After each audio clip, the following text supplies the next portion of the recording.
Union council धाबेजी गुज़िश्ता एक माह से पानी से महरूम अवाम पानी के बूंद बूंद को तरस गए। शहरियों का आज से भूख हड़ताली कैंप लगाने का ऐलान। तफसीलात के मुताबिक शहरी इत्तेहाद धाबेजी के रहनुमा गुलाम मुस्तफ़ा सारियो, हाजी दाऊद शाह खान, हाफिज सईदुर्रहमान, गुलाम हैदर मेमन व दीगर ने प्रेस क्लब में मीडिया से गुफ्तगू करते हुए कहा कि पब्लिक हेल्थ के करप्ट अफसरान हमारा पानी बंद कर चुके हैं। धाबेजी मार्केट को आने वाली लाइन मुख्तलिफ फार्म्स हाउसिंग जरी ज़मीनों में दबी हुई है, जहाँ से शहरियों का पानी चोरी किया जा रहा है।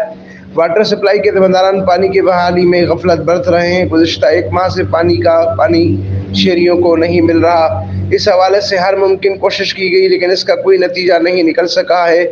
इस हवाले से मुतफ़क़ा फैसला किया गया है कि आज से भूख हड़ताली कैंप का आगाज़ कर रहे हैं, जो तादाद में मर्ग जारी रहेगा जब तक पीने का पानी शहरियों को नहीं मिल जाता। गुलाम मुस्तफ़ा सारियों का मज़ीद कहना था कि हम कल से सुबह से अलामती भूख हड़ताल पे बैठ रहे हैं।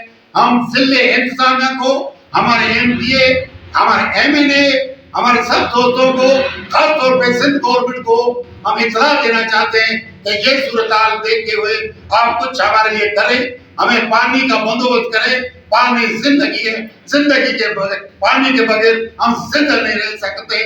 वो चरिंदा हो, वो परिंदे हो, वो इंसान हो, पानी के बगैर जिंदा नहीं रह सकता।